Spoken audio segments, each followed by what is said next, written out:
What's going on, everybody? Today is Friday, August the 5th, 2011. I'm Space Chief. This is the first full episode of EVADEcast. With me here, I have, of course, my brother, my partner in crime, Not Savard. Hello. And today, we have our first guest, very good friend of mine for the last 5 or 6 years, my old roommate, my good buddy, Ender. Oh, yo, that's me. What's up, everybody? We're off, we're off to an amazing start. This Man, it's actually Friday now. It's late enough. It's Friday. Got to get down on Friday. Yes, sir. Anyway, let's get on with the news. First things first, this past weekend, MLG Anaheim wrapped up. Probably the best tournament I've seen from MLG in quite a long time, if not ever. I mean, not that they're all not good or anything like that, but this one was pretty cool. A bunch of upsets, some really, really big matches. StarCraft 2 hit the main stage as the main game at MLG for this the first time since it actually came into the fold a couple months back. I think at the end of last season when they were still doing competitions in beta and everything was imbalanced. Not that it's balanced now either. Regardless, it's pretty thrilling. A couple Korean players made their first time appearances, and long story short, it was really unbelievably cool tournament. A little bit of controversy went on with a couple different players. A little bit of smack talking between my boy Idra and a couple other people, but there's nothing new there that happens every tournament with him. Want to give a big congratulations to all the winners, of course. MVP, I am MVP from the IM team, Incredible Miracle from Korea, sniping his teammate MMA in the grand finals to upset him. MMA, if you don't know, won the last bracket in Columbus. That was a pretty big match too, but this was pretty cool watching MMA snipe his teammate, or MVP, I'm sorry, snipe his teammate in the grand finals in front of everybody on Championship Sunday. Halo Reach, Instinct. Here's a big story. Instinct upsetting last month's champs, Status Quo, with a perfect tournament. 16-0. They didn't lose a single game. That is Crazy. a big deal. That is pretty crazy. That's only happened from what I've understood, from what I heard from Day 9. It's only happened once, other than this time, in the history of MLG. So a massive congrats to them, and a massive congrats to Status Quo for still keeping their A game on top, going out and giving everybody a show, taking second place. For what it's worth, you guys did great. Got Call of Duty Black Ops. First place was Optic Leverage. Second place was Fear. I'm going to admit, I didn't really get to see many of those matches. I was too busy with StarCraft, and I caught a little bit of the Halo Reach, including the finals. It worked out. Halo Reach had its grand finals, and then StarCraft had the semis and grand finals right after that, the Halo Reach stream finished. So I got to catch those, but unfortunately I didn't get to catch Black Ops. It's just too much stuff to be watching at one time. Again, congratulations to Optic Leverage and Fear. Optic Leverage taking first place. And outside of that, overall, MLG Anaheim was a pretty big deal. You know, it brought in, it's the first time where, for the most part, there were a couple hiccups here and there, but for the most part, since the season started, it's the first time that the high quality streaming, all the high def streaming, actually worked without a hitch.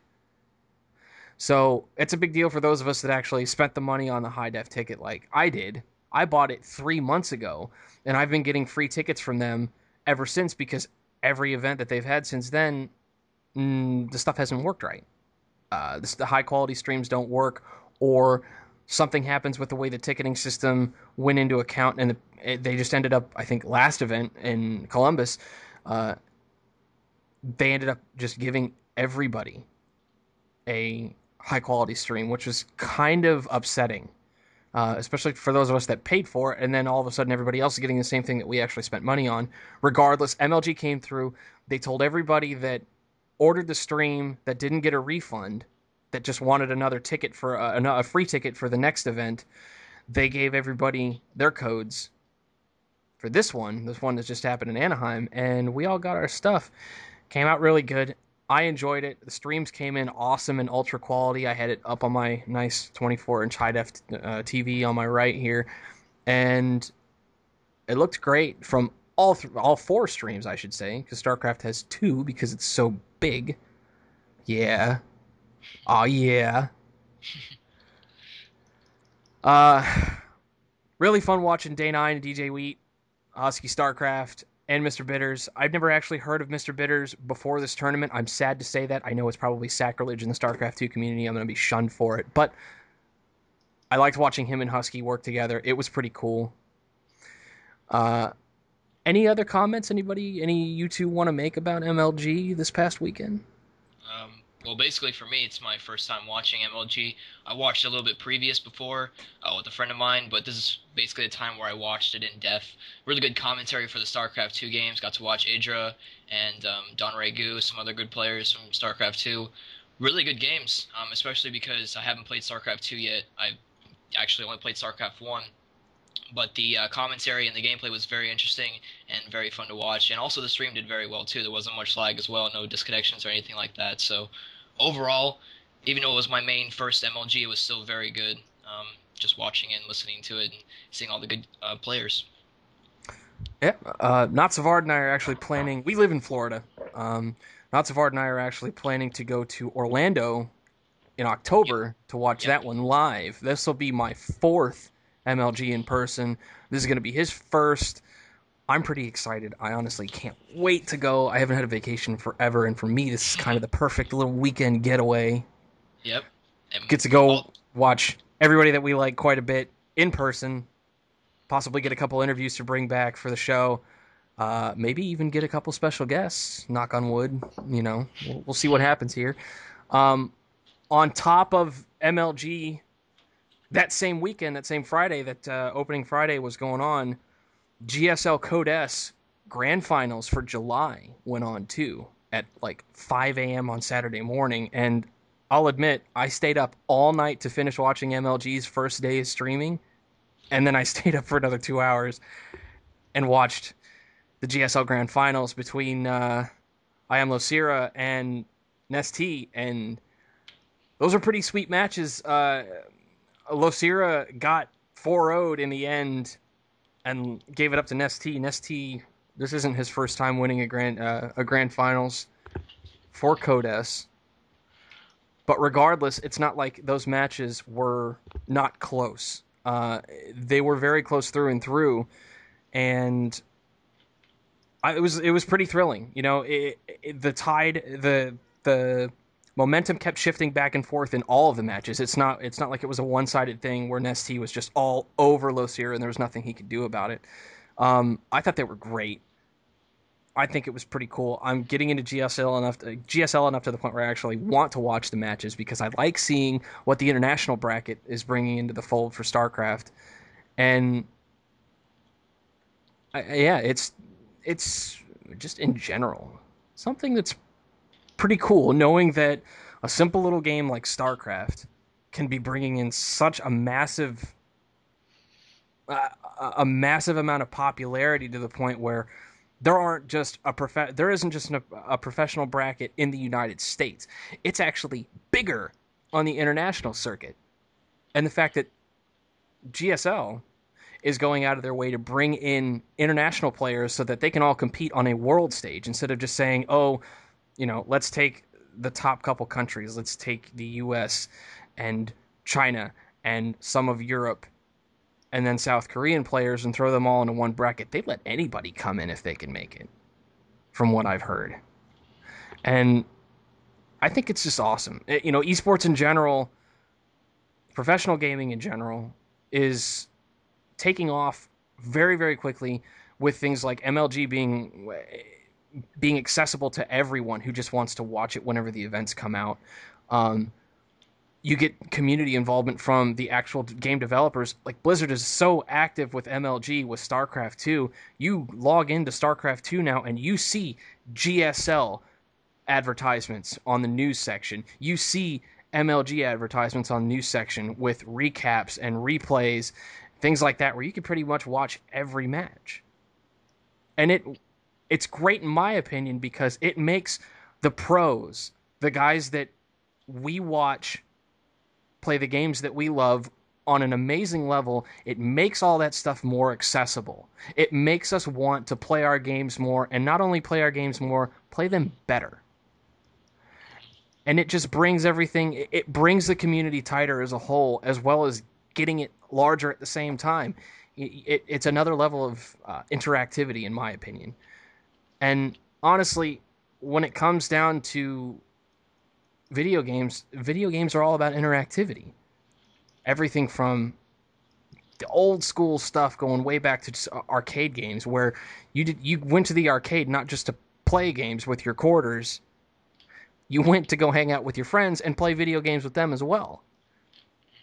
And this just brings esports in general and multiplayer, as large as multiplayer gaming on consoles and PC on everything has gotten.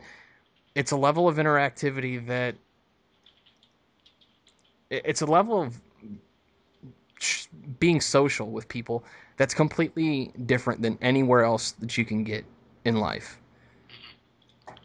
And I think that's true because, with all type of multiplayer games, whether it's kind of Call of Duty, StarCraft, World of Warcraft, anything like that, one of the main reasons of having success in the games and having fun is the social aspect. You can have fun as well playing with your friends, going over to have LAN parties, playing some WoW, whatever, StarCraft 2, whatever you have. And it's also a great aspect because the people you meet in the games also can have an effect. It could be you could have a lot of fun just by playing with random people you don't really know, but you know in the game, and you've come to learn who they are, and it's just a great social aspect with all different types of video games. Yeah, I know Ender's going to want to chime in on this because we play League of Legends fairly often, and Ender's damn good. I'm okay, but because he's a max level character and he's a max level summoner and I'm not, when I play with him, I get stuck against people that are at max level and I get my ass handed to me. But it's still fun. I still find it to be fun until it just gets to the point where there's nothing we can do about it. But, yeah, it's actually a funny story. I'm playing that right now as we speak. Well, concentrate. I am. I know. Yeah. I mean, Ender and I, a little bit of background on Ender. Ender and I have known each other for the past 6 years. We've been really, really good friends. About a year ago, we were actually roommates for a full year, and that was fun. Fun in every aspect of funness that there can be. Yeah, that's actually including the social aspect because I would go down there during the summer for weeks straight and play Call of Duty, WoW, whatever with you guys, and it was really fun, even especially Wii games as well. And it was definitely a blast. Definitely remember all the times we had together, all the laughs, all the fun times playing Call of Duty and just destroying everyone. Oh yeah, definitely a great time. Yeah, not Savard's not old enough to drink yet, but we are, and I can tell you that one of my fondest memories of having an apartment with these guys is having a little bit too much to drink and playing Super Smash Brothers Brawl. Oh yeah. Oh, great times. Yes. Yeah, things can get kind of carried away. Oh yeah. Yelling out random things has never been so fun. No. Wanting to see Bowser beat the crap out of Princess Peach and having the entire crowd in the game and in the apartment scream for more blood. It's magic. It's pure magic. I think the magic moment is when you're playing Donkey Kong, you finish your wind up, and you just scream Donkey Punch, and everybody laughs. Oh my god.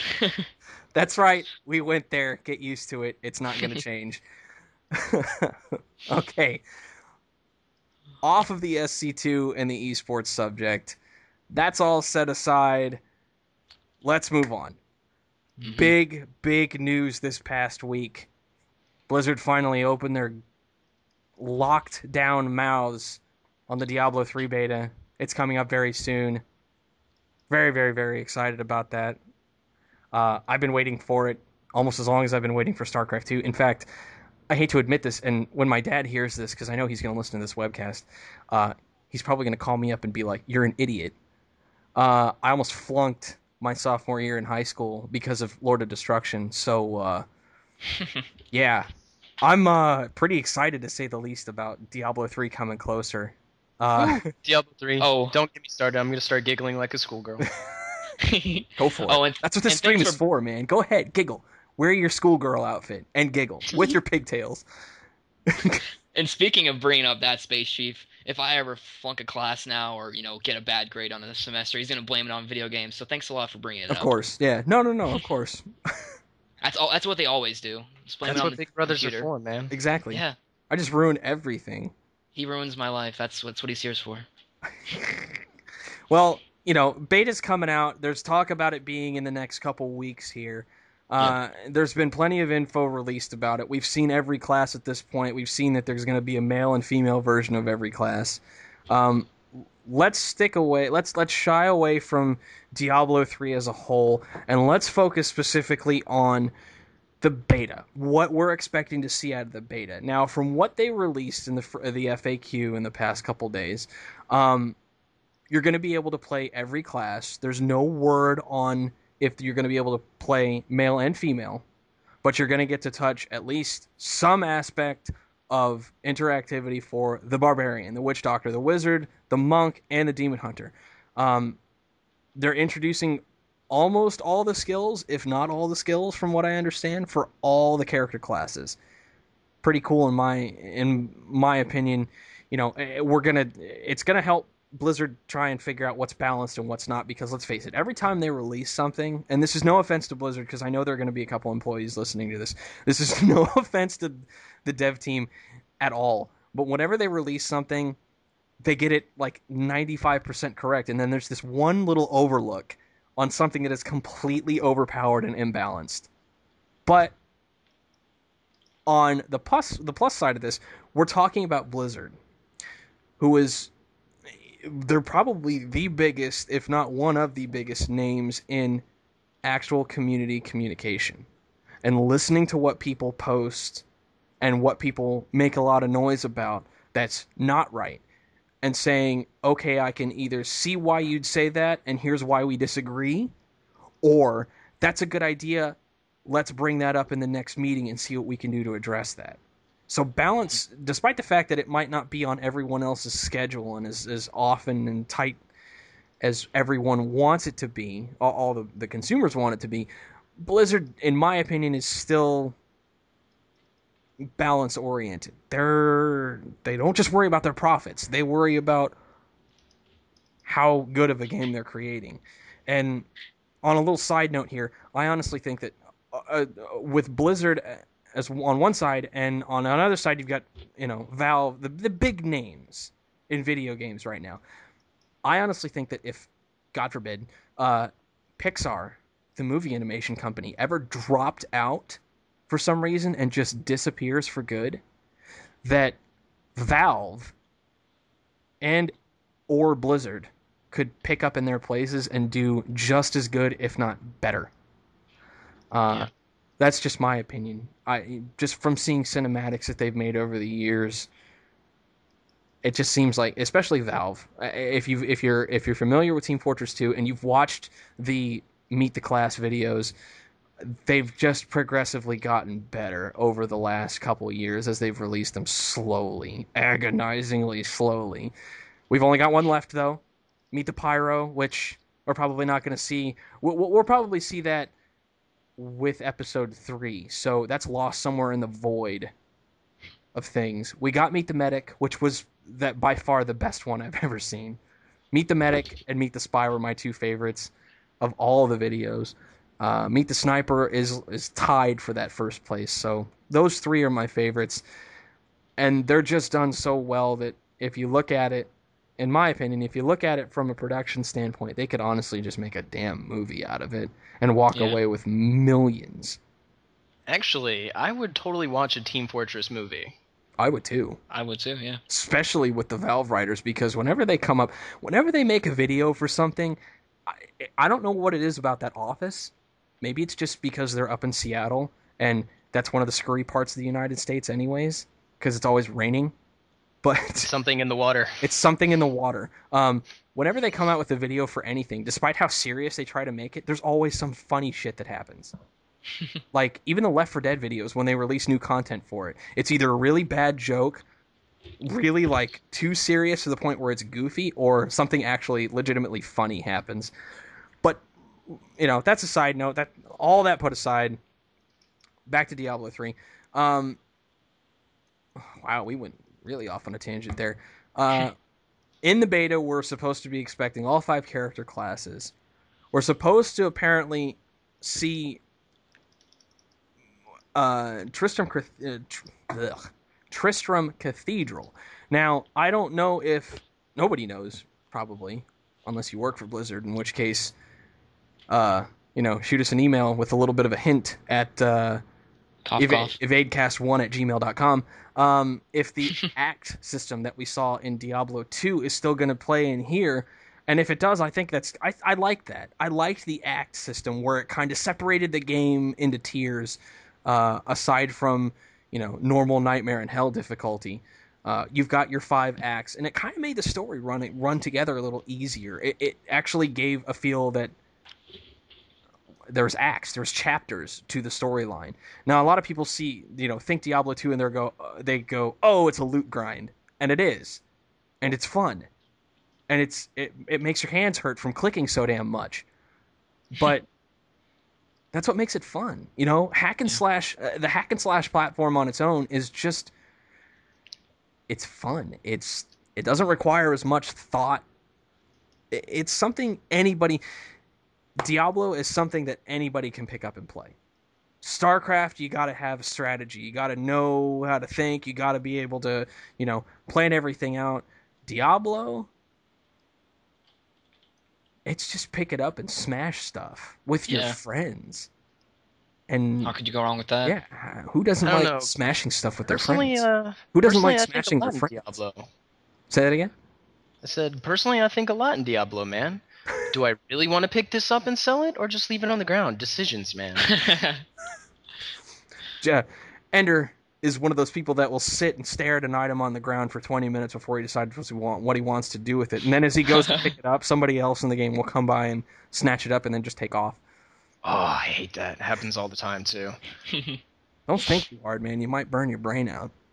It's very probable. It's like a toaster. You run it too long, you burn the bread. Yeah. Wow.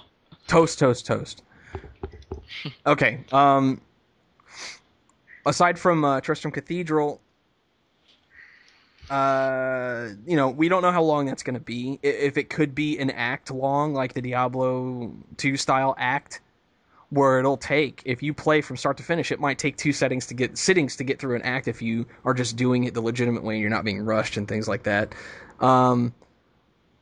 They've introduced the artisan system, as well as followers, the old mercenaries from Diablo 2, if this is what they mean by followers. The artisans are going to be characters in town that, as you progress in the game, they progress with you.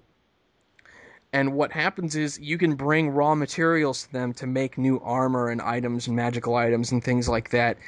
And along with you progressing in the game, the more that you use them, the more that I don't know if they said that there's going to be quests based around the artisans, and if there are, it just makes sense, honestly. Along with using them to make new items, as you progress in the game, they progress with you. So the quality of the items that you get from them, that they produce, gets better as you go along too. So it's not like what happened in Diablo 2, where the merchants were only there in the end to just... You okay there? The merchants were there in the end to just drop loot off and get your gold and then go on your merry... gold and potions and go on your merry little way. They're actually it's all about the gambling, man. Yeah. Jeez. I don't think in fact, in all the years that I've played Diablo, I don't think I ever got anything worthwhile from the gambling thing in Diablo 2. I just gave it up. Yeah. I don't even know Are you kidding me? I mean, I almost had an addiction because of that. That, Diablo, and Pokemon. I blame them for all my gambling addictions. Oh my god. The slot machine. The Pokemon Red and Blue, the slot machine in... what city was it? I think it was Saffron. Oh, man. I remember when I was a kid, the first time I hit triple sevens on that slot machine. I can't remember. I think I was in the bathroom when it happened. Oh God. You would be in the bathroom. Yo, oh come on. Like, you're telling me, in fact, I know you're lying on this one. I know you can't talk because when we were living together in the apartment, you disappear for an hour and a half at a time into the bathroom with the PSP, and I'd have to think that you either fell asleep or I don't know. You were obviously doing something in there. Not And taking then, a shower. and then he'd walk out with the PS3 sitting there staring at it. PSP. No, to actually to be pretty frank with you, I was probably sitting on the can. I spend way too much on the can playing my PSP, and then I even forget that I took a shit. I can't say that. I'll bleep it out, whatever. It doesn't even matter. It doesn't matter. We don't have a rating system here. That's what's so fun about this. Anyway, yeah, the artisan system looks pretty cool. I mean, the fact that Blizzard is going to try and revamp how things work in terms of currency in game and itemization to the point where it's not just I can't get crap that's worthwhile from the vendors anymore. I'm just going to go off and keep killing the same bosses over and over and over and over and over and over and over again until I get something decent to drop. Not saying that won't happen here either. We don't know. We don't know. That's what we're excited for beta about. We don't know what's going to happen. And we're going to find out. No, I'm going to tell you exactly what's going to happen in beta. We're all going to play it, then the game's going to come out, and we're going to lose all of our progress. Oh yeah, well it's beta, big deal. It's not like well that's what's going to happen. I mean, what are you expecting? It's a beta. You're making it seem like it's. Other than that, you're obviously going to lose all the time and effort that you put into it, but you still get to go in and test out different things and see if what's working and what's trying to help out Blizzard as well, giving them feedback on what's if anything's going wrong. Of course, you lose all the time and effort and everything, but you still gain a lot of experience as well. You learn some things about the game, and you just have a little bit of fun as well, testing out a new game. Yeah, that's the big thing that I see about betas. It's not just that you're helping the company out to stress test their crap to make sure that they did their jobs right, because who are we to say if they didn't? We're just consumers, and we pay their paychecks. When it comes down to it, I see a beta as not only helping the company, I see it as, do I really want to put my hard-earned money in an investment in this game?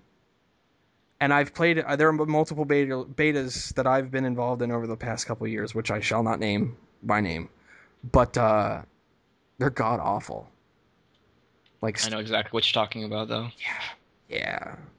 Well, that's why they had the beta, though. Yeah, that's true, and that's what's good about betas is that they put a company puts a product out and they go, oh, let's see what the response is, and it's overwhelmingly bad. They go back to the drawing board before the game actually releases, and they could fix everything.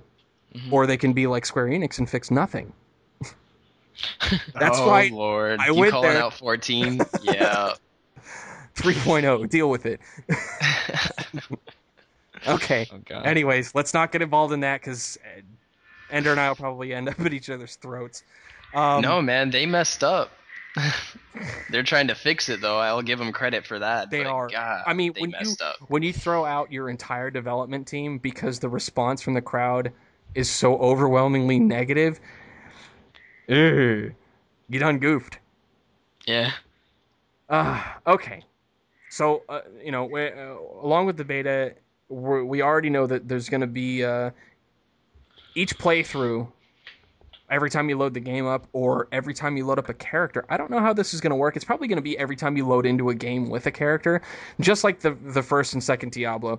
It's a random map every time you do it. Which is always fun, in my opinion, because you always get the sense of, I know what's supposed to happen in this section of the game, but I don't know how it's going to play out because of the way... I don't know how long it's going to take me to get there. I don't know if I'm randomly going to hit some rare monster or unique monster that has... an immunity to whatever my character's damage type is, and I'm going to have to find some way to get around him if I want to get to the boss.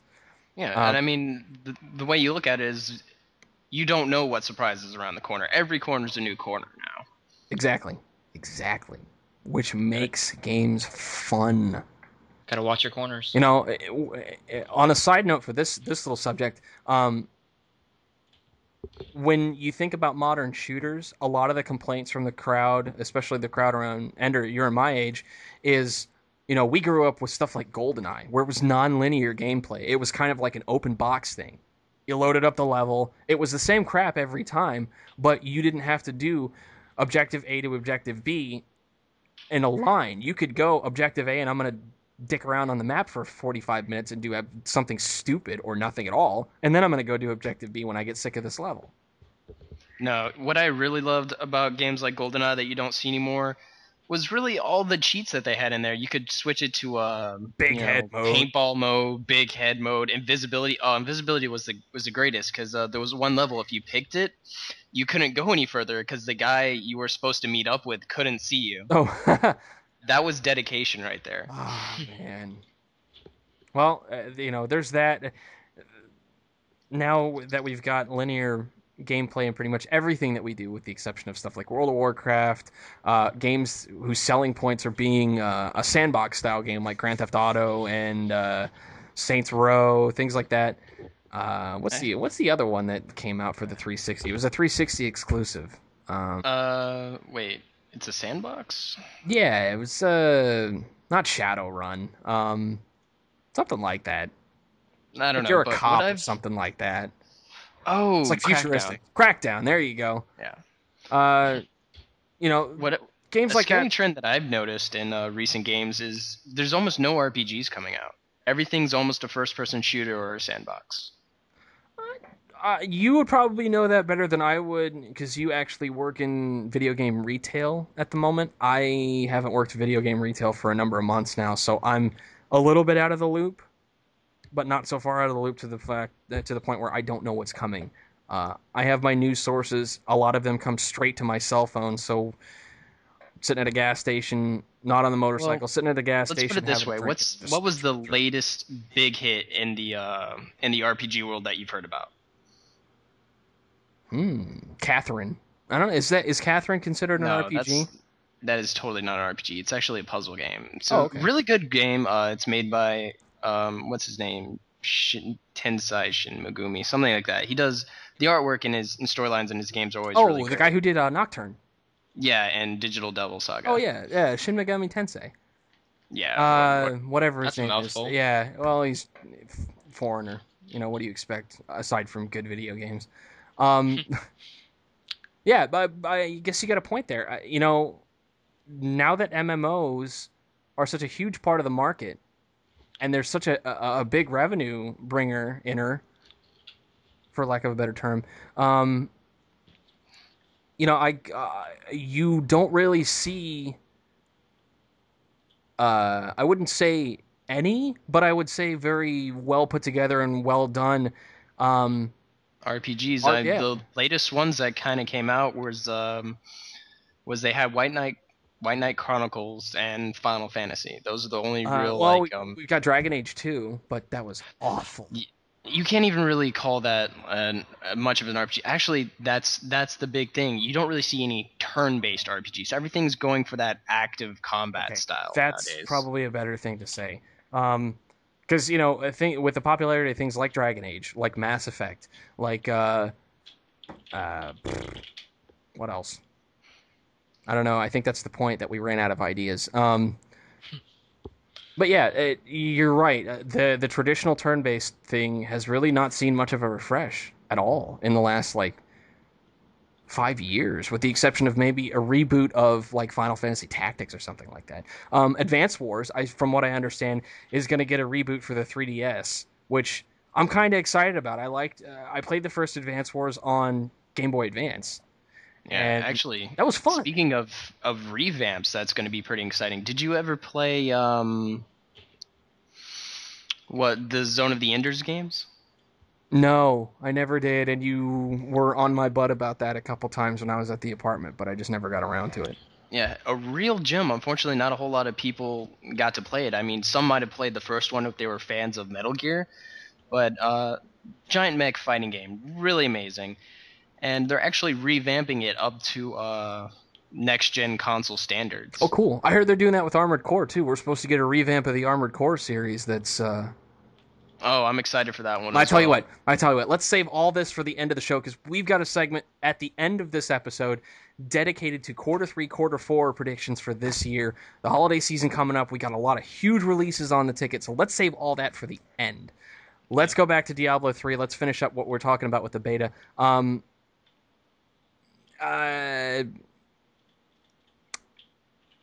Let's see. Another big point, the skill system is really different from the skill trees that we had put points into in Diablo 2 and Diablo 1.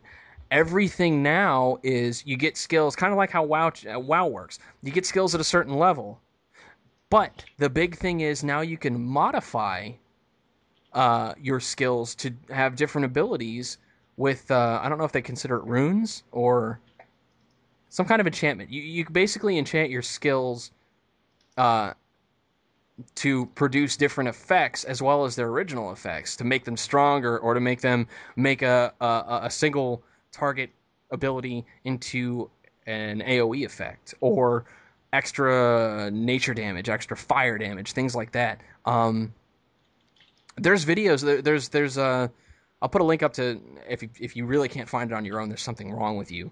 I'll put a link up to Diablo 3's website at the end of it. There's perfect examples all over that place of what modifiers that you can put in and what a general idea of what the effects are going to be for those skills after you modify them. Now, I know all three of us are probably going to have something to say about this next subject. It's still Diablo 3 related. Let's talk about the big controversy. Let's talk about the 400-pound gorilla in the middle of the room. The real money auction house. I'll start out here. I think, personally, from having played Diablo 2 for so long, from having played World of Warcraft for so long, and just multiplayer games in general, that this is a good idea. Not just because it's a revenue generator for Blizzard, not that they need it, but because this takes away the shady, a massive chunk, if not altogether, the shady aspect of buying gold, buying items from a third-party website that can get your account stolen and, your credit card stolen, even worse on that end. It can... This could be the solution to this huge issue. Now, when NS and I, Natsavard and I, were talking yesterday about this issue after we wrapped up recording the pilot, when we were talking about talking points today, he said that there's a chance that this could be what if this gets implemented into World of Warcraft? And my immediate response was, it's never going to happen. And I don't want to jump the gun on that, but after thinking about it for the rest of the day today, I still say it's not going to happen. For the sole purpose of, yes, there is a black market for World of Warcraft for selling accounts, buying and selling gold. Now I've seen on the rise recently spam for buying and selling BOE items, buying on equip items for cash. And there are websites, there's even Facebook pages that are dedicated to this crap.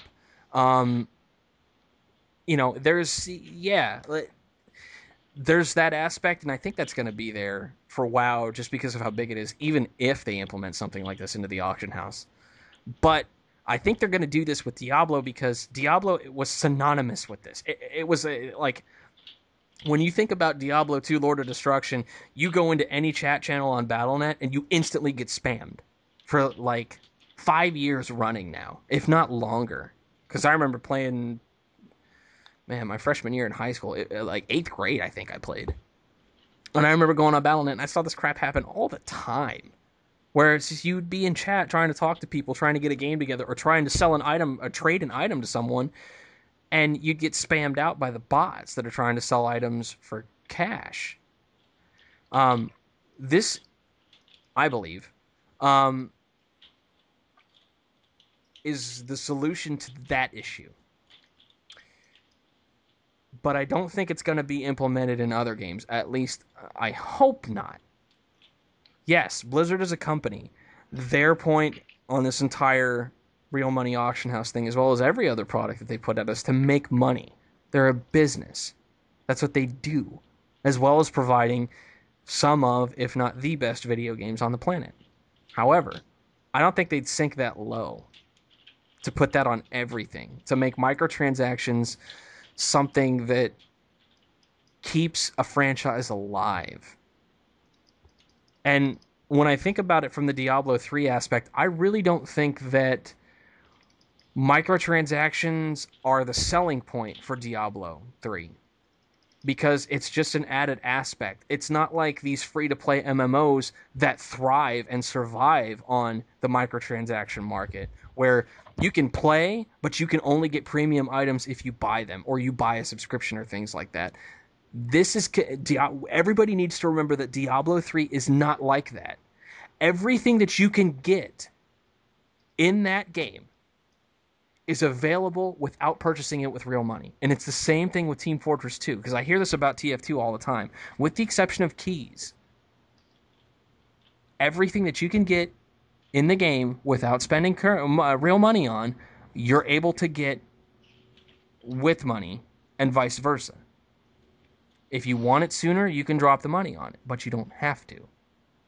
Now, I'm gonna turn it over to you two and get your feedback on this. NS, if you want to go first, go right ahead. Your thoughts on Real Money Auction House? Do you think it's going to be a good or bad thing? Do you think it's going to be implemented in other places? Do you think Blizzard has finally spit the grill and just lost their frickin' minds? Go.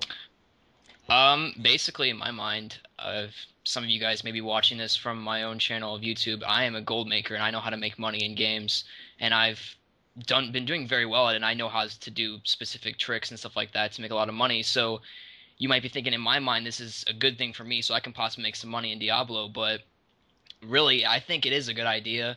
It stops all that spamming, and basically, like you said in Diablo 1 and 2, and I think it's going to help out a lot. I think, of course, Blizzard's main purpose is to, get some money for themselves. If they're obviously a business, they need the money to survive, even though specifically they already have enough money, but, more the better, help fund whatever they need.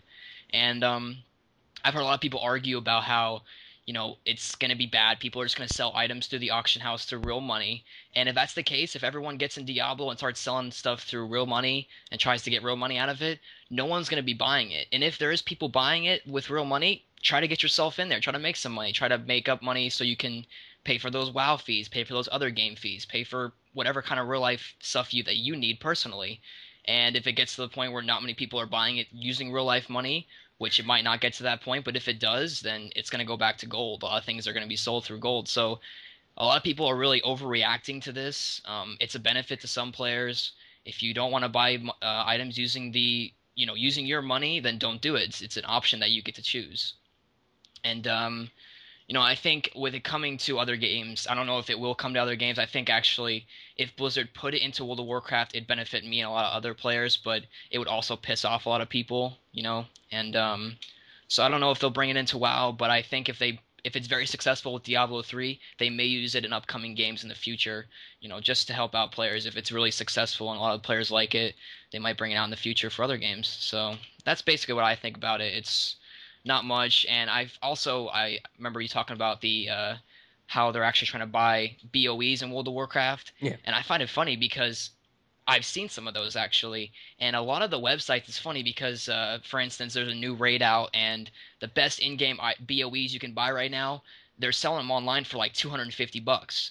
And the matter of the fact is, if you bought $60 worth of gold, you could buy that off the auction house. So I don't know if you actually are a person who buys gold off of a website or buys BOEs for that matter. That's pretty sad because it's not too hard to make money in a game, and it shouldn't be difficult for you. So, and it gets your account banned. It has a very good chance. So that's what I basically think about the real money auction house. Yeah. Real quick before I let Ender jump in with his thoughts on this. I'm taking your point real quick. A lot of times I've heard Blizzard's official response on the why are gold sellers such a huge problem and why are they even in existence. A lot of their responses have pretty much always, for that matter, been it's because there's a market for it. If there was no market for it, if people weren't still buying gold, they wouldn't still offer it. It wouldn't be the thing to do to make cash. But obviously, despite the fact that the vast majority of players are smart enough to not do stupid crap like that, things are still happening behind the scenes that, people are doing that. Hmm. So there's obviously a market for it. There's obviously going to be enough to the point where new stores are going to start popping up left and right with trying to compete with one another to sell gold. Um, so I think the solution to the whole problem is if you take that kind of an aspect away, if you take away the market itself out of the hands of a specific group of people that don't mind breaking all the rules, and you give it back to everybody so everybody can do the same thing without getting themselves in trouble, you make the economy in the game itself that much better. Yep. And that makes the game overall that much better.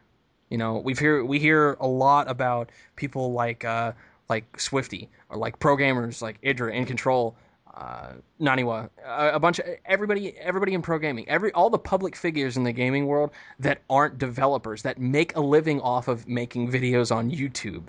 Uh, you know, Going to tournaments and big money tournaments like the MLGs, like the GSLs, and making a living with teams that all they do is they play the game. That's a whole other aspect to it. Anyways, I don't want to go off on another tangent. Ender, your thoughts on the real money auction house and how microtransactions are going to affect just games in general, much less Diablo 3. Much more Diablo Well, 3, rather. I'll give them a hand for throwing out an experiment, because I mean, you can never really tell how something's going to work until you actually try it.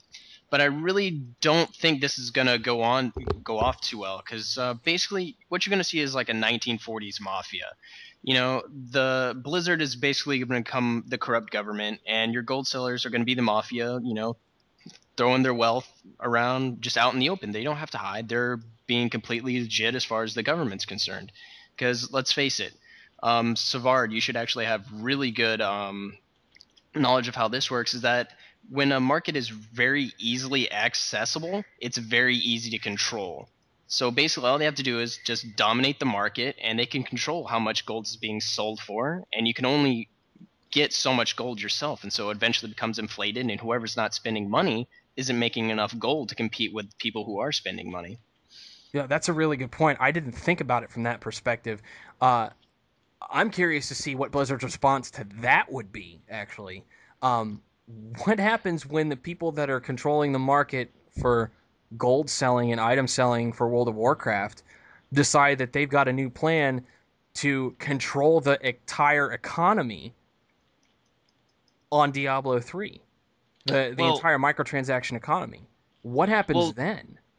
I actually read a Blizzard response, a blue post to a question where it was basically they asked Blizzard about the real money auction house. They asked about how much you're going to get a cut of and how much is going to get cut from Blizzard, which I'm kind of interested in wondering what that is, like how much they're going to cut. I don't know if you guys have any information on that or any clue. Yeah, there's a little bit of info on how much. It's kind of vague info, but there's a little bit of stuff in the FAQ for the beta that's supposed to talk about how much of a cut they make and what kind of fees that they're going to charge to use a real money auction house. But again, let's not go too far into that because this is beta. Things are going to change from the time that the game is going through beta and everybody sees it as it is right now to the time where it actually gets retail release. So. Well, the thing is that in the beta, they're not actually testing the real money market, so we're Yes. actually not going to see anything on that until it actually goes out. Well, no, they are testing the real money market, but it's not going to be for actual currency.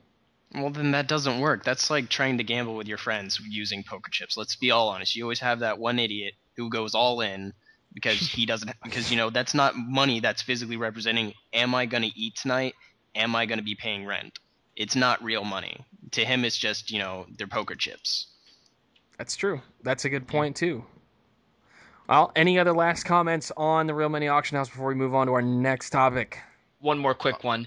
I actually forgot about this whole what I was about to say, but it's the player control in the auction house. Another one of the blue posts was, how are you going to sell gold in your auction house? I don't know how Diablo is going to run their servers, if it's just going to be like different types of servers with different people, but basically the blue post answer was that the players are going to control the auction house and how much they sell gold for real life currency. And that's just crazy because, like just bring in the WoW market real quick. A lot of times, if you're selling items on the WoW market, people, if you memorize and look at the price of certain items for a while, you'll get a glimpse of what it usually goes for. And if it sells for cheap at the moment, buy it and sell it for high. What if they do that with gold inside of Diablo 3 and real money? That's an easy way to make gold, or real money, excuse me. So that's going to be very key, especially because the players are controlling how much gold sells for on their servers. So That's true too. That's one other thing. One last thing that I want to touch on regarding the subject is, I'm curious as to see how the auction house is going to work. Is it going to be separated by certain things? Because let's face it, when you've got a game as popular as Diablo has been as a franchise already, next to the popularity of something like World of Warcraft, where you've already got a server system in place with an auction house and a player-controlled economy that's based around just your server. If it's like Diablo 2, where you've got US East, US West, was it Europe and Asia, I think, were the other two servers? I don't think there was a South American server. I think that was it. No. I think it was those four. Yeah, South America is usually grouped with the American servers. Yeah. What happens when you've got a player base of 6 million people using the same auction house at the same time? Well, that falls down to the servers, really. If the servers can handle it, the auction house will still operate. It'll just be working with a more global economy. Yeah, but that's the thing, though. How are you supposed to make money? How is anybody supposed to make any kind of money and control the economy or even have a little slice of an economy if you've got 6 million people hitting the same auction house for the same items at the same time? Are they going to decrease the drop rates on items so that it's not... Let's redefine the term rare or unique item. Or... Oh, I see what you're getting at. Yeah. Yeah, Well, when you look at that, you're still dealing with percents. Too many people for one economy. That is great. I didn't realize that because I did not know how big the servers were for Diablo because I haven't played that game in forever. Well, yeah, Diablo 2. that's what I'm saying. Is are we going to see a WoW style server where you can just bump back? You can navigate like Guild Wars used to do that, where you make your character and you can hop to any server at any given time with that character, and you can use things on that server. But if you go to a different server, it's different. It's the same game. It's the same stuff going on, but the auction house is different. It's a different server. So are we going to see something like that? It is going to be hard with all the people, because sitting here on my realm, I'm in a high population realm, and there's a lot of people undercutting me and buying out mats and different items in World of Warcraft. If we've got probably about, I'd say there's like 10,000 people on this horde side for me. What if it's over 1 million people? Even if over 1 million people, it's going to be too insane. I don't know how Blizzard, they're going to have to try to fix that because I think it's going to be a little too much chaos, to be honest. All in all, on a closing point on this subject, I think the real money auction house and just the auction house system for Diablo 3 in general is a great idea. But we're going to have to wait until we get closer to retail, if not just beta, if sooner if not later, to see exactly what is going on in terms of how this economy is going to work. I'm excited for it. I know you two are excited for it. Let's leave it for this week at least. Let's leave it at a rest there. Let's move on. One more Blizzard related thing that I want to talk about, and it's related to microtransactions. Blizzard released their internal numbers for the sales for the Cenarian Hatchling, the microtransaction pet for World of Warcraft that was $10, and 100% of the proceeds. What the hell is proceeds? The 100% of the 100% of the proceeds, all $10 that you spent on this pet went to the tsunami relief effort in Japan. Their internal numbers that they gave out today, which honestly, why would you lie about something like this? Because this is just fantastic. $1.9 million in U.S. currency. U.S. dollars raised, sent directly to Japan for tsunami relief. That deserves a damn medal. That's amazing. That's awesome. And The power of video games, man. it is. Yes. That's a great comment. It is the power of video games. I know there are going to be a couple people right now that are going to be listening to the stream because we're still very small, our webcast, because we're still really small. We're still getting word of mouth out through friends who might not be involved enough in the gaming world to know how things like this work. But, to see a response from just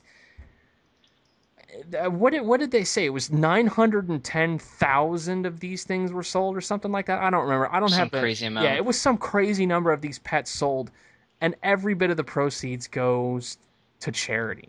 That just shows something, because a lot of players, especially with the things that come out, such as, oh, here's this new mount you can buy, the Celestial Steed, $25. I'm pretty sure it all went to Blizzard, but there's other items as well that went like that. Proceeds went to Blizzard. No. The Celestial Steed was the Wish Upon a Star Foundation. Oh, well, there's still a lot of people saying, whether or not it's buying mounts with real life money, it's saying that, oh, there's a lot of things Blizzard's doing to make themselves a lot of money, and people think it's cheap. Well, first of all, not only are they a business, but when you see something like this, almost $2 million going to Japan, that's just amazing, and it shows that they're not really being selfish. They're trying to do whatever they can to help out any different cause. Yeah. And that just shows not only the good support from the fans of World of Warcraft buying it for the proceeds, but it shows the respect they have for such a tragedy as what happened in Japan, and just what Blizzard can do and what video games like Ender said can do, and change the whole aspect of what's going on over in Japan. Yeah, I mean, there's that big saying, every little bit helps. The other company that I wanted to bring into the mix on this subject is Valve. For Team Fortress 2, they sold hats and items. Oh yeah. Yeah, they sold items for the same thing, direct tsunami relief. And I don't know if they've ever released the numbers on how much that they made off of it, but I personally know, I play on one server on Team Fortress 2, and I'm not afraid to say this. Big shout out to 242 Furious. You guys, you're the reason that I play Team Fortress 2. Just the people that are on there. It's been, what, 3-4 years now? Since Orange Box. And I've still only played on this one server, and honestly, I don't want to go anywhere else. The community there is just awesome. Regardless, I know 2 people that alone have spent the $100 on the $100 hat. And, it's things like this, I think, are what's going to, bring the gaming world into a little less of a taboo light. Because a lot of people see video games as childish still. Oh, yeah. Now, we're getting more accessible. The fact of the matter is this. Over the last 5 years or so, if not a little bit more than that now, the industry itself has noticed that casual is the new big selling thing. When mom and dad can pick up the Wiimote and play bowling for 3 hours at a time, they get their exercise. They get their interaction with their family. It brings the family together.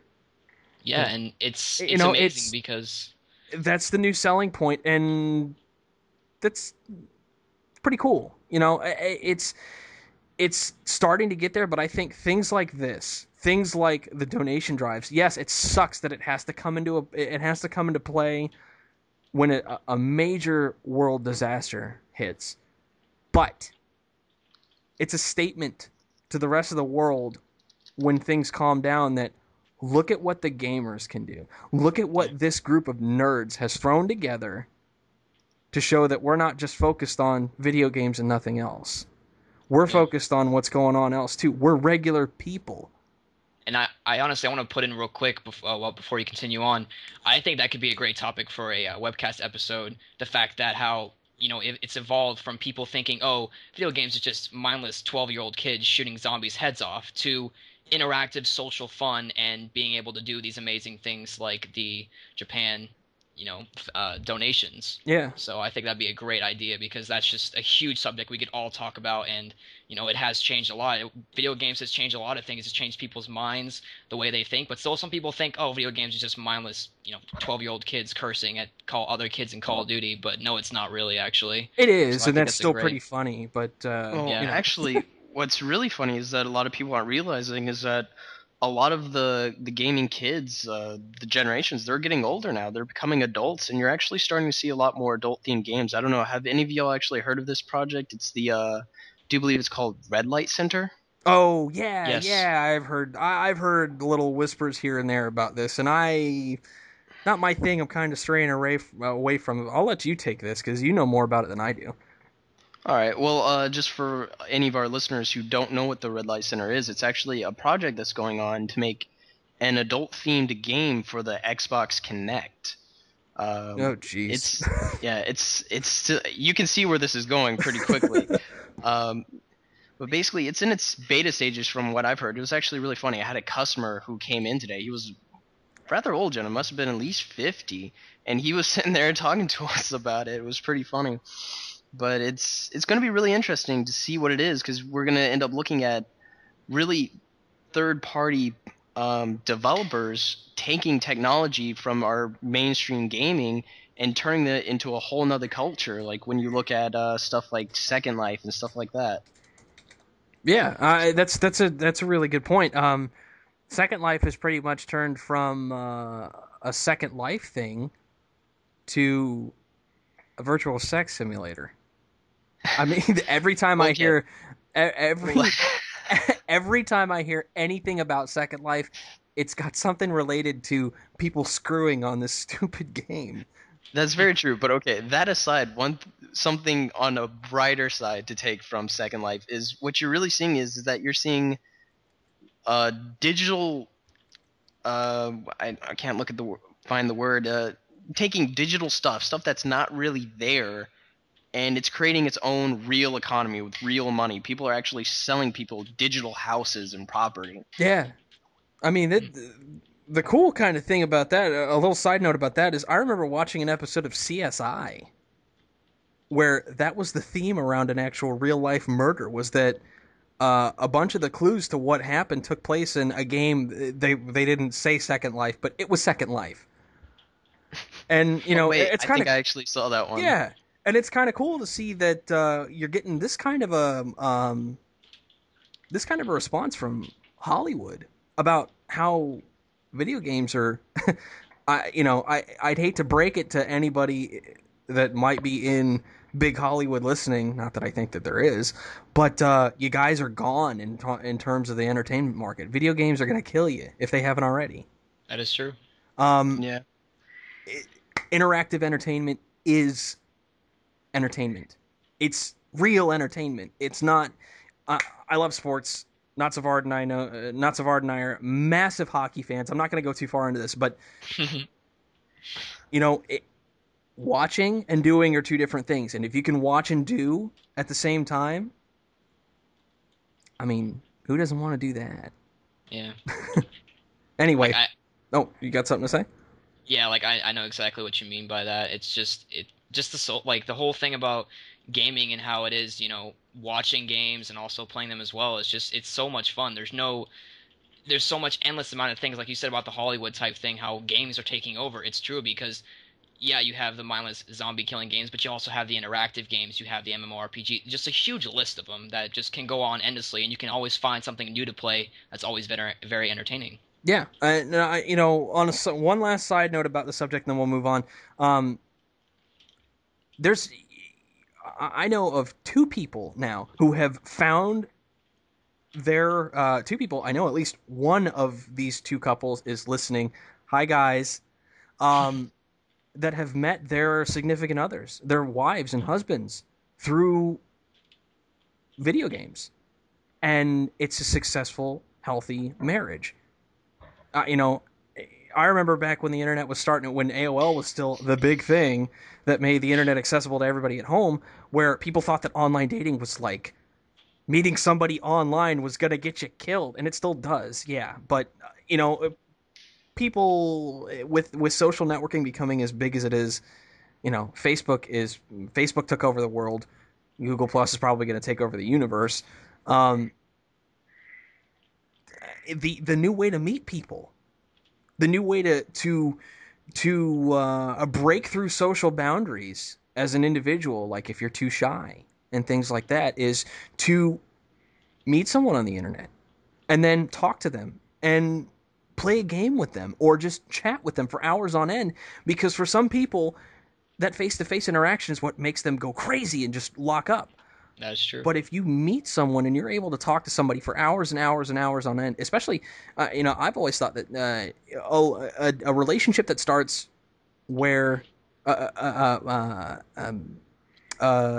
romantic relationship that starts where you meet someone and you can spend more time you spend weeks or months talking to them online first or over the phone first because you can't physically see that person because they live far away or something like that. That's an extremely strong foundation for a relationship to build off of. That's not to say that you guys are going to see each other for the first time and go, wow, you're a mess, and things just fall apart from there.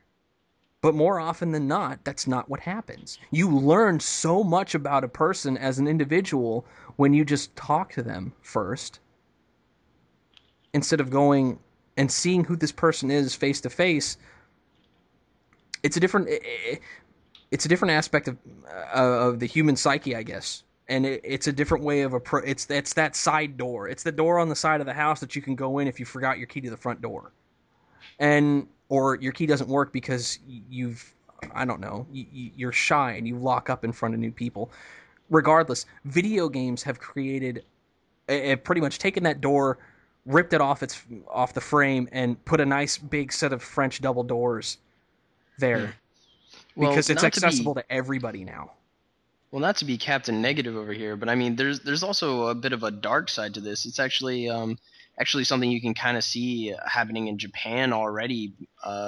Is that because of this, you're actually finding people who are actually losing their social skills to be able to talk to people face to face, because all their social interactions are over online or during their social networking or on their video games. And so what you find is they're really not actually talking to any of their real peers that they're coming into contact That's on true. a daily basis. That's true. I've heard about this. For the past couple of years, occasionally you get the article that pops up somewhere about somebody abandoning their kids over in Japan and leaving them in their crib or something like that while they play StarCraft or World of Warcraft or whatever for hours on end. And things like that are dangerous. But I know for World of Warcraft, and I know for Final Fantasy 11 and 14 that there's that big disclaimer that comes up every time you log in that says, "Hey, it's fun, but give it a rest. Take a freaking break. Go out, interact with your friends." Me, you know, I'm a huge gamer, but I've got That, I've got a motorcycle, and that's been one of the things that has brought me into a new group of friends that I spend the majority of my time with now because they're close by. It's brought me not just a friendship based on the motorcycles, but some of them are listening now, and they already know this. They're some of the best friends I've ever had, and I'm happy for that. And pretty much none of them play video games, or at least not as often or serious as I play, or they don't play the games that I play, and I'm cool with that. Sometimes we get into arguments about it because they don't know when to stop, and they just constantly make fun of me about stuff. But it's all in good fun. I'm learning to handle that. yeah. Anyway, we've gone too long on this subject. Let's move on. We got a couple more subjects left. Another big 400-pound gorilla in the room. The big fight in the FPS community. Modern Warfare 3 versus Battlefield 3. I'm going to give my opinion on this matter. Well, before we begin, what exactly are we talking about? We're going to be talking about what games is going to be better, or what game is going to do better Let's on the market. we can do that. Let's do everything. Let's touch everything. Let's touch about what we can expect from both games, what we know about both games, and then we'll go on to what we think is going to happen market-wise and community support-wise and stuff like that. The first one that I want to touch on is my I don't know. I don't want to say favorite franchise because I really can't pick what my favorite gaming franchise ever is. One of my favorites I've spent countless hours playing Modern Warfare 2. I'm unbelievably stoked about Modern Warfare 3. I want the story. I want the end of the story, or at least the next chapter of the story, because I love the single player campaign for 1 and 2. I thought they were amazingly well done. And I know there are going to be people that are going to listen to this cast and are going to go, oh, "This guy's an idiot. It's so unrealistic." The realism thing can give it a rest, people. It's time to grow up. It's a video game. If you want reality, just take a look at the news. No, you want reality, go ahead and join the army. That's fine. I wasn't going to go there, but if you want to go there, that's cool. No, hey, I'm just saying, you want a real, warfare experience. There it is. Exactly. I am a veteran myself. I served in the U.S. Navy. There's absolutely, this is no offense in any way, shape, or form to the veterans that might be listening to this, but if you want that realism, you can go do that. Because those people are over wherever they are told to go. And they're putting their lives on the line every day. If you want to sit at home and play video games while they're out there doing that, you have no right to complain when things aren't as realistic as you want them to be. Because honestly, when you look at things like a big one recently for me was Homefront, when they released the cinematic storyline trailer for Homefront before it was released, where they talked about how South Korea, Kim Jong-il dies in the near future. South Korea gets taken over by Kim Il-sung, his son, and North Korea gets taken over by Kim Il-sung, his son, and he finds a way to reunify Korea. The United States and the Allied forces are spread thin over in the Middle East with all the chaos that's still going on over there, and South Korea seizes the opportunity to invade and EMP the U.S. Despite how scary it is, and despite how, it's just a video game, if you really think about it, it's a video game, and it might not be realistic, but it has a tinge of a reality to it and realism to it that you really can't ignore. And that's what makes these stories, like the Modern Warfare series, like Homefront, like Battlefield, that's what makes the single-player stories. I don't know if Battlefield really... I liked Bad Company, but the story was just more comedy than anything else to me. That's what makes them so well received. That's what makes them so popular. I mean, there's been, from the day that I'll wrap this up real quick. From the day that Modern Warfare 2 came out, a lot of people were, especially with the big controversy about the airport issue, the airport mission. A lot of people were like, "Oh man, that's not realistic," and blah blah blah blah blah blah. They really wouldn't do this, and this. They could have just looked this way and that way. It's a story, people. You don't say that crap about movies that you go watch in Hollywood. I'm not gonna. If I ever hear anybody criticize Spider-Man for not being realistic, I'm gonna smack the crap out of them. Because honestly, it's the same thing. It's the same thing as movies. People keep forgetting that. Now, bit of a side note with Homefront though. Story could have been much more believable and scarier if they sat there and said China was going to take us over. I can't believe Korea taking us over. China, on the other hand, they have the power to do it. Oh, well, Korea does too. The thing is, North Korea has either the first or second largest man-powered military in the world, because pretty much everybody is forced to serve. If you haven't, if for those of you listening, if you've never seen, if you've got Netflix, there is a documentary on North Korea. It's a National Geographic documentary. It's about an hour long about a team of National Geographic reporters that goes into North Korea with an eye doctor to do cataract surgery, a basic surgery that they can't do in North Korea. Watch it, and it's going to blow you away. It'll probably make your skin crawl just because of the conditions of what's going on over there, how strict and tight everything is. YouTube some of the stuff that goes on in North Korea. Some of they put on big choreographed shows in this massive arena for Kim Jong-il with thousands of performers at the same time, like the opening ceremonies to the Olympics, and it's just for him. Like, that's how crazy this stuff is. They think he's God. Regardless. Well, the people might not think so much of that. You might have your few radicals. That's just it's okay. We're gonna get into politics if we Yeah, talk about this. let's stray off of that. We've made our point regarding that. Back to the video. Back to the video games. That's what we're here for. All right. Modern Warfare 3, I'm expecting an amazing story as usual because even though Infinity Ward is not really Infinity Ward anymore, whatever team, from what I've seen and from what the excuse me, from what team or from what the leaks that I have seen regarding Modern Warfare 3 single player info has come out, apparently there is a full storyline leak Really? that Kotaku put up a couple months ago. I'm not going to dig it up. This is one time where I'm going to break the rule of me trying to post all the links and videos and stuff that we're talking about.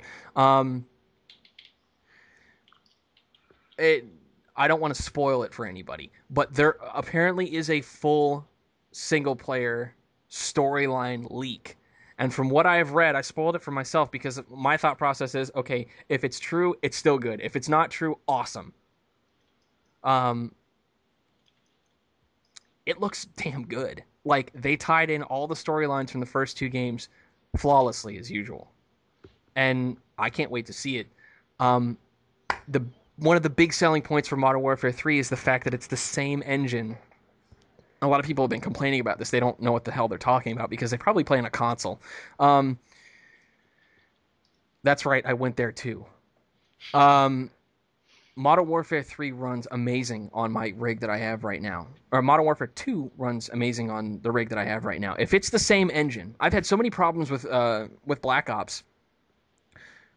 I don't even want to go into it. One of the big issues with Black Ops when it came up for the PC, I know some of my people listening to this are going to remember this and they're going to want to like gouge their eyes out with forks.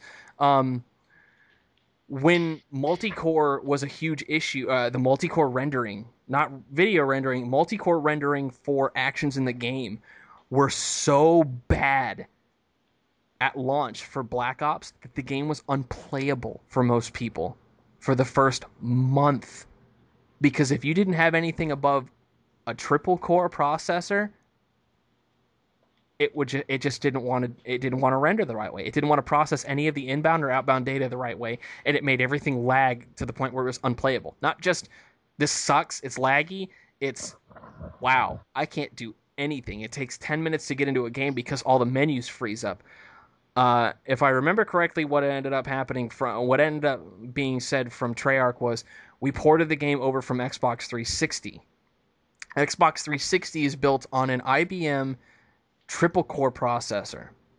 So if you've got a dual core PC, the game is optimized for a triple core system. It's going to screw everything else up. Modern Warfare 2 wasn't built like that. It was built on an engine that's based around the PC platform. So it's built around a dual core system. And it ran great on the 360 when they ported it over there too.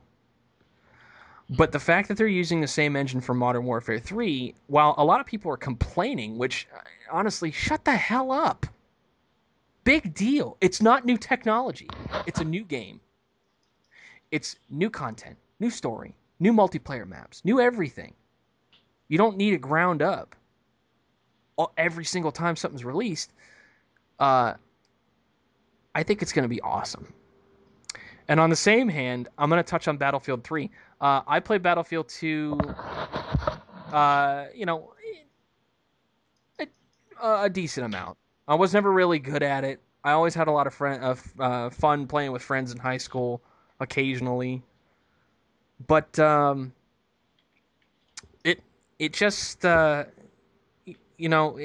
with Battlefield 3, it looks great. It looks like it's going to be a lot of fun. But when I look at it, if you want to go in that stupid aspect, that stupid perspective of, oh, it's stuff we've already seen before, okay, yeah, Modern Warfare 3 is going to be the same thing. It's the stuff that we've seen before. But all these arguments that I keep seeing about how Battlefield 3 is going to be so much better because it looks better, it's brand new everything. Newsflash, people. can hear you moving your microphone. You jerk. I beg your pardon. My ears were starting to hurt. Sorry. That's all right. Newsflash for the people that are still carrying on with this stupid argument that Battlefield 3 is going to be better. Shut up for now. Wait until the games come out, because if you haven't noticed, or if you hadn't gone out of your way to play both of the games that I'm about to bring up, it's basically Medal of Honor's engine, the Frostbite engine, with a little bit of graphic update with Bad Company 2's gameplay. That's all it is. I don't see what the big hubbub about this is. People flipping out saying that it's going to be fantastic. It's all brand new. No, it's not. It's the same shit for the last 2 games that franchises put out. And they threw it into one. And Medal of Honor sucked. I thought it was going to be great. I mean, I was actually... I remember I was extremely disappointed. I was heartbroken when I found out how bad it was. And the story was good. The story was great. It was too short, as usual. But the multiplayer hit detection was always bad. Even on PC, even on Xbox 360 when I played it there for a short amount of time. The hit detection was awful. And on PC, it's even worse. But regardless, I'm going to turn it over to the next 2 here. I want to hear what your guys' thoughts on both games are as individuals, and then this whole stupid argument we've got going on between which one's going to be better. I'm going to let Ender start with this one. NS, you're right after that. Ender, go right ahead, dude. Jump right into it. Oh no, my Tibbers is dying. Modern Warfare 3, I'm extremely excited for it. I mean, ever since you finally managed to drag me into it, kicking, screaming, I've been playing it way too much. I still play Modern Warfare 2 all the time, despite all the hackers. In fact, sometimes I try to look around for the hacked lobbies, just because it's interesting to play somebody who teleports behind you with a shotgun. It's a very interesting opponent. You'll find a way to counter it if it happens enough eventually. Yeah, I know. That's what made it so fun. But okay, anyways, off the tangent. Modern Warfare 3 looks like it's going to be really great. I mean, you really hit most of the points that I would bring up. I mean, tie up in the story. I mean, just to see what changes that they'll make from the lessons that they've learned from all these other games. But the really big thing is, especially with like Battlefield 3, I honestly think it's going to be the better game. Just the larger maps, you have a wide variety of gameplay choices with the vehicles. The sniping actually takes more skill to use. It's not just point click, you're dead. Yeah, I loved the sniping system in Bad Company 2 for PC. It actually took guessing on minutes on your scope to try and compensate for distance and the arc of the bullet and stuff like that. That is something that I completely forgot to mention before. I'm very excited because EA has flat out said, hey, PC support's going to get 64 players, Xbox support's only going to get 32. That's a huge thing for me. I love hearing that from a developer, not just because I'm a PC player and I think, glorious PC gaming master race. I went there. That's right. I just think it's, I think the bigger platform deserves the bigger support. And I don't mean big in a sense of more players, because when it comes down to it, there's more consoles. Just because consoles are more easily accessible. They're cheaper. I think it's the more powerful platform should get the more powerful support. Anyway, back to you. Yeah, and so I mean, I honestly think that Battlefield's going to ultimately be the better game, but which one's going to be more successful is honestly going to be Call of Duty, simply because it is Call of Duty. I mean, people eat that game up. It's the only game that they own. They've bought systems just because of that game. Yeah, that's true. So I mean, I have no doubts that it's going to be a good game. I mean, I already have my pre-order for it and everything. But I think that really Battlefield's gonna be a little under. It's not gonna shine as well as it probably deserves to. Okay, all right. That's a pretty good talking points there. You actually gave me an idea for either a small episode later on this week or part of a full episode next week. Not Savard, your turn. What do you think between Battlefield 3 and Modern Warfare 3, and what do you think about them going head-to-head? Basically, my opinion, I think Modern Warfare 3 is going to be more fun and more successful, not only because, like Ender said, it's just a bigger game and everyone loves Modern Warfare, the franchise of it anyway. I think it's great that it's going to tie up the storyline of Modern Warfare 1 and 2 and just answer unanswered questions. And I just think I like the Modern Warfare gameplay more. That's why, for me, my opinion, I think Modern Warfare is better. I've seen Battlefield 2 as well as 1, and it's fun in the point that, yeah, it's a lot of players, but sometimes it gets very annoying. It gets annoying because I've seen my friends snipe, which was very interesting. That requires a lot of skill. But I've also seen that when they're running around, it takes like 10 minutes to get to a certain point, and then you die and you have to start over again, depending on where you are spawning. So my personal opinion, I like the smaller maps. I like the quick games. I like the quick action. You have to jump right into it in Modern Warfare, as opposed to Battlefield, where you might have to run or use a vehicle to get to a specific location and spend a decent amount of time getting there, and you might die right when you get there. So, in my opinion, I like Modern Warfare better. Obviously, I played it more, but I've seen Battlefield and I didn't like what I saw. So, in my opinion, Modern Warfare is better, and I just like the fact that you have to jump right in, and the maps are not as large, and you have don't have to wait so long to get into the action. Yeah, that's a good point too. These are two complete. People need to remember that these are two completely different games, and it's not just. I'm not just saying that to try and shut the argument up. I'm saying this because when it comes down to it, you've got a team deathmatch style game in Modern Warfare. Things are smaller. Things are faster. Things are very chaotic. You've still got your objective, your team deathmatch, all that other stuff. With Battlefield 3 and all the other Battlefield games before it, they're bigger. It's a different game. They're going to both be successful. We already know that. So stop with this stupid argument. Anyway, Yeah. We are cutting in on 2 hours of recording time almost, at least from what I can see here on Skype. Let's drop that whole subject. Let's move on to our last two subjects for this week. First things first. I caught a whiff of a video earlier this week on a website that I check every day called WIMP.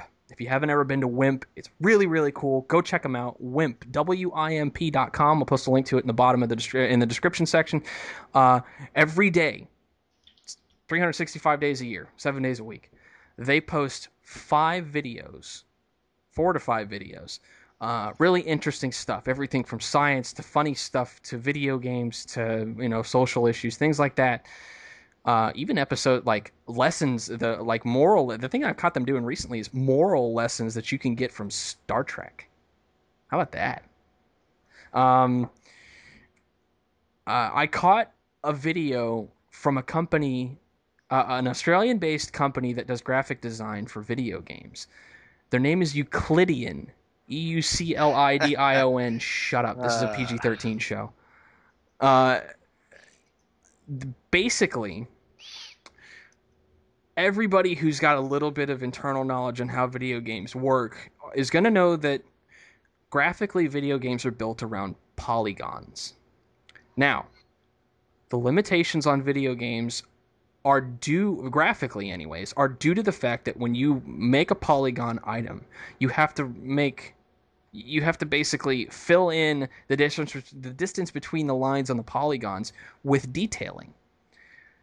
Euclidean has developed a new technique and a new system for rendering graphics in video games that uses a 3-dimensional system of dots, like pixels on your screen. If you look at your screen on your computer, you run at a native resolution of 1680 by 1050, 1920 by whatever, 1080.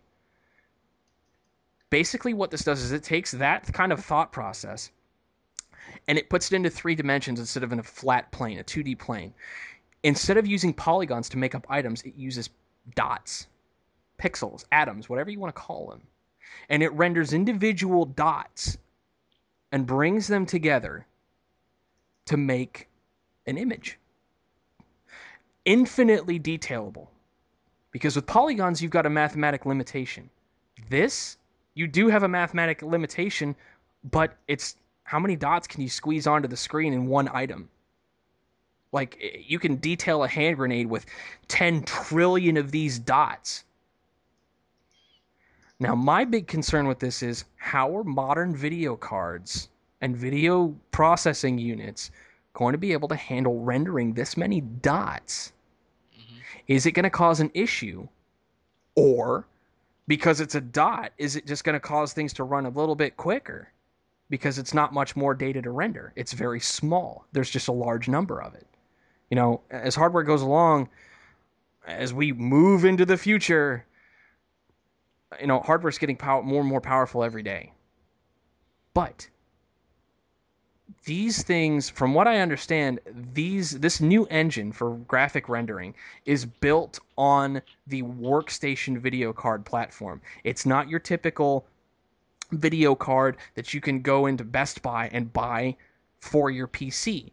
That's built around rendering pre-rendered graphics. That's built around rendering stuff that's built on polygons. Workstation graphics cards, for those of you who don't know, are things that are used for CUDA, designers, medical transcripting, things like that, that use very simplistic shapes, but there's so much of them, there's so much data that's being produced, that's being created, not just making it. It's data that doesn't already exist. You're making things with workstation graphics, with domestic graphics, with home-based graphics, with console-based graphics. You're rendering stuff that somebody's already made. It's just bringing it up onto the screen again. There's a difference. Hmm. So I'm going to turn it over to you two. I've said my thoughts about this. I want to hear what you two have to think. You two watch the video. I'm going to post the video in the description section of this video so that everybody else that's listening here, if you've managed to listen to our crap for this long, which I hope you have, because thank you very, very, very much. I want to know what everybody thinks about this, because I think this is freaking cool. I think it's actually going to change a lot of the graphics that are going to come out in new games if it becomes popular. Um, it's going to be a little bit difficult for some players or some people, excuse me, that can't afford the high-end computers to be able to render all these new graphics and the new, simulator and everything.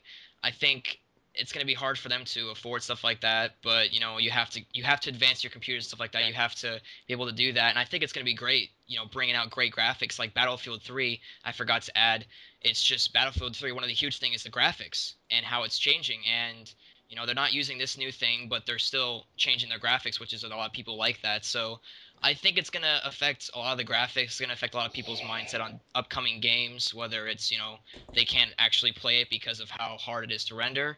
But I think it's going to be good, and I think it's going to help out and make graphics that much better. Okay, so you think this could potentially cause an issue for consumers that might not have the hardware to be able to handle it. So you're telling me you think that this could change the way that people need to be AMD and NVIDIA need to be making their video cards for consumers, because this Yes. might change the way that things need to be processed. That's what you're saying.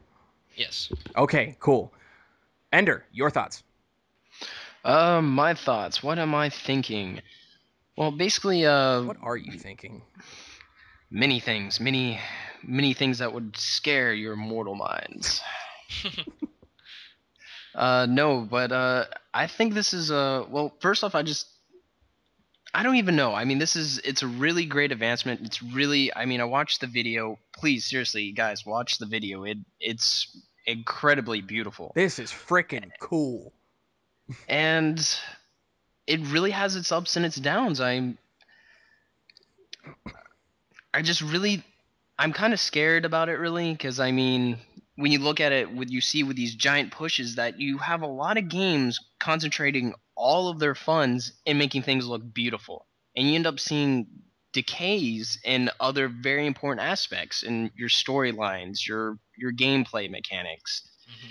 And so, while this is a really good thing, I'm really excited for it. I love my games to look good, but for me, it really takes a back seat. A game doesn't have to look good for me to enjoy it. It has to play well, or it has to have a really good storyline in it. And I don't want to see developers picking this up and being, "Oh my God, graphics!" Tee! And for me, I don't like this trend that's going on with graphics, graphics, graphics, graphics. You need a good gameplay and a good story to go behind it. And That's a very, very good point. Hmm.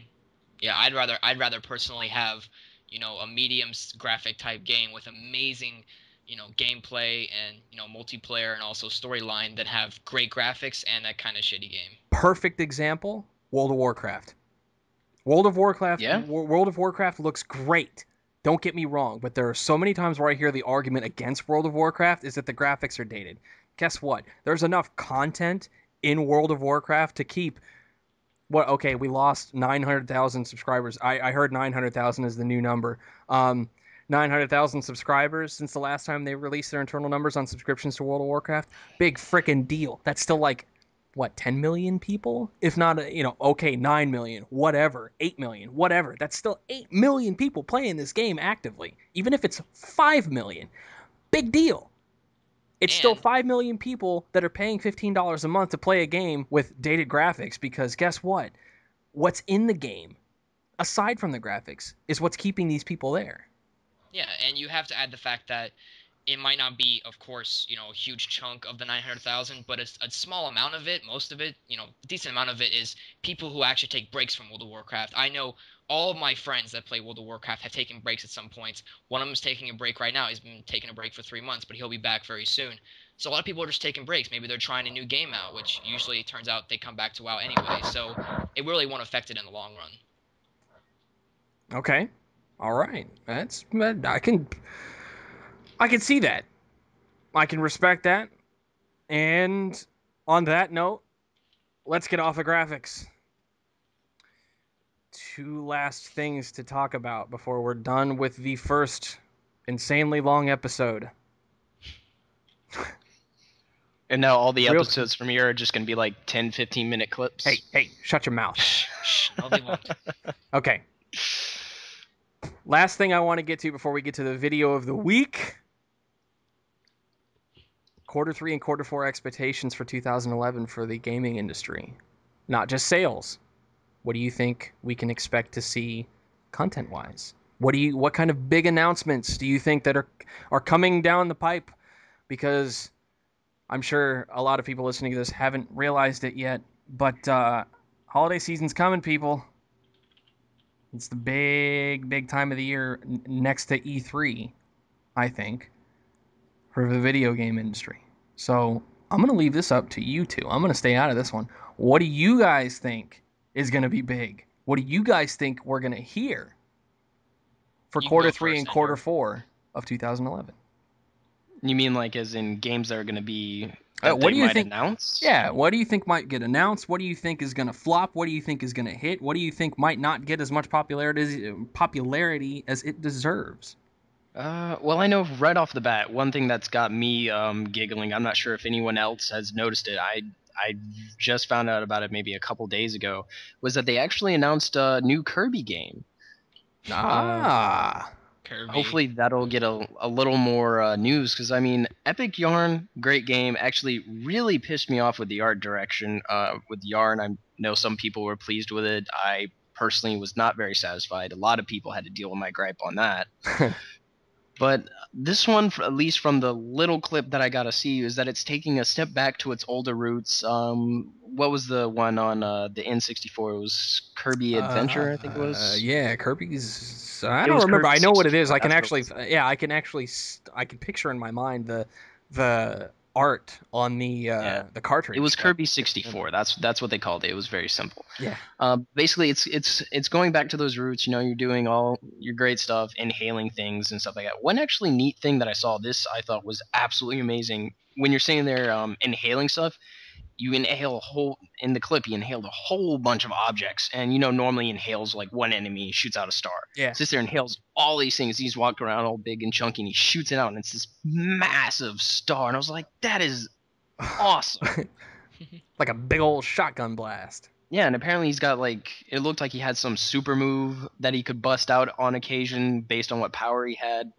And it looks like it could be really interesting, especially I've always been a big Kirby fan. I actually I didn't get off into some of his other tangents, but I know when I was younger I actually bought his little Tetris ripoff. But Kirby, I'm really excited to get some more news feeds on that. And oh my God, how could I forget this? Tomb Raider. Please tell me people are not excited Oh for the yeah, new sex that is this new Lara Croft. I yeah. mean, looks really, really good. That's one of the revamps. That's one of the series revamps that I'm looking forward to. I've never been a Tomb Raider fan. I've played one of the Oh, games on the I love PS1. Honestly, I know it's sacrilege. I'm gonna probably get shot at for this when I'm on the street. But you know, I, I'll make one comment on this subject before we close this out with not Savard's comments. Um, Armored Core is getting a revamp, and Oh yeah. aside from Armored Core, I'm getting giggly myself. Ace Combat's getting a revamp, Oh my and God, I I am saw. excited as hell. I am Yes. unbelievably excited to see what they do with this. I'm scared because I think they're gonna screw it up, but I don't know. Actually, did you notice that apparently you will be able to fly a chopper now? yeah, yep. Yeah, that should be interesting. I don't You know. I think it's really taking that next step in being a flight simulator. I really think that's where it's going. Well, hey, if it works out, fine. Because I remember playing flight sims as a kid on the PC, and kind of being mad that I couldn't just shoot crap. Well, that's why I kind of really liked Ace Combat. It was that it blurred that kind of line. It had its simulator type feel, but at its heart, it was still really an arcade flying around and shooting stuff. Because there's no way you're fitting 80 missiles on an aircraft. I'm sorry. Yeah, that's true. And I'm the new Ace Combat visually looks Stunning. stupid good, like just awesome. And it's kind of Ace Combat's kind of fortunate in the sense that they really don't have much competition graphically. Yeah, Tom Clancy's Hawks looked nice and everything, but it sucked. And that's pretty much the only competition for a combat flight sim that they've got. So I Well, think there is Blazing Angels. that's true. That is actually true. I completely forgot about Blazing Angels, but I know there's a lot of that people kind who of pass flopped up a too. lot of the other games for it. Yeah. It kind of flopped, maybe not as hard as I'm thinking it did. But I Well, remember when I its was in problem is retail, that I saw it for $10 and nobody ever picked it up. yeah. Well, see, the thing is one, it is yes a much older game, um, and basically it wasn't the greatest game around. It was had a very arcade feel to it, but the one niche that it covers that none of the others cover is that it's actually in that older time period. You get to deal with older planes, and I a lot of time I've had customers come in and they were looking for those older planes. Those were what they wanted to fly, That's true. and so Hawks and Ace Combat got passed up because they did not have those older planes. Yeah, that's a good point. Game devs, if you're listening, here's your next big thing: World War II flight sim. How many, how many, how many people do you think that don't play video games are going to pick up a controller or a keyboard and mouse or a flight stick for the first time if you've got these, uh, you know, history vets, history buffs that love the P-51 from World War II, and you can actually get into a game that correctly represents what it's like flying a P-51. Our father. I don't know. I know. He might be. Yeah, he might I be. think it would really kick off. Yeah, exactly. That's a good point. Uh, NS, your thoughts for quarter three, quarter four, 2011? I have a feeling that BlizzCon coming up is gonna have the announce date for D3. I think it'd be a perfect time. Obviously, they announced Cataclysm, We can so only hope. yeah. If they do, it's probably I have an idea they'll probably release Diablo 3 around Christmas time. That'd be good for them, but Yeah, there is still a lot of a beta. You have to go through beta, obviously, which will take a while. But it'd be best for Blizzard if they made it by Christmas just for holiday sales. But you never know. I just think that BlizzCon is going to announce the Diablo 3 release date. Other than that, I really don't have any upcoming games I'm looking forward to other than Diablo 3. That's basically my mindset on quarter 3 and quarter 4. cool. All right. Well, that's going to do it for all the normal stuff, all the talking point subjects for this episode. One last thing I want to take care of: the video of the week. I know a lot of you have probably heard of a game called Amnesia: The Dark Descent. It is a pretty cool game. It's a first-person game. It's a puzzle game. and it's a horror game, and not in a sense of gore and all that crap. You know what? I'm gonna leave it up to the video of the week to show you what this game is like. Now, I will tell you right now, this video is not safe for work at all due to language. It might be a little bit irritating at first because of this guy's reaction, but watch the whole thing, suffer through it, and around the 4 minute and 18-second mark, listen to what happens and watch what happens, and you'll probably you're gonna bust out laughing because, you know, oh shit, I've got a bag of Milky Ways. I'll leave it at that. That video is gonna be in the description section of this video, and with that, that is gonna wrap up the first unbelievably long episode. 2 hours, pretty good. Yeah, I think it's pretty good. That's going to wrap up our first episode of EVADEcast. Like I just said, links to articles and videos of everything that we have talked about in this episode, as with the rest of the episodes that we plan on putting out, are going to be in the description section below. Don't forget, before I get to that, we want your talking points. We want your feedback. We want your comments on stuff that we talked about in this episode. Don't be afraid to chain post responses on YouTube.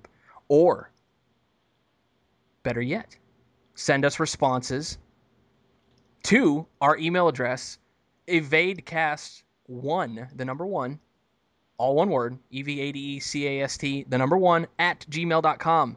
If I like your response enough, I will bring it up in the next episode. Or, if you bring up something really good, and you've got Skype and a microphone and a headset, maybe I'll bring you on the show. So you can explain it to everybody else, too. And I can embarrass you. Regardless, don't forget to subscribe, like, favorite, and repost our videos. We rely on you guys, our listeners, the very small niche of them that are out there, to make us bigger. So please, repost our stuff on Facebook, Twitter, everything. Get us out there. Let's bring the community together. I am Space Chief. I'm not Savard. And this is Ender. And we will see you guys next week, if not a little bit sooner for the smaller videos, in episode 2. Is it really noisy?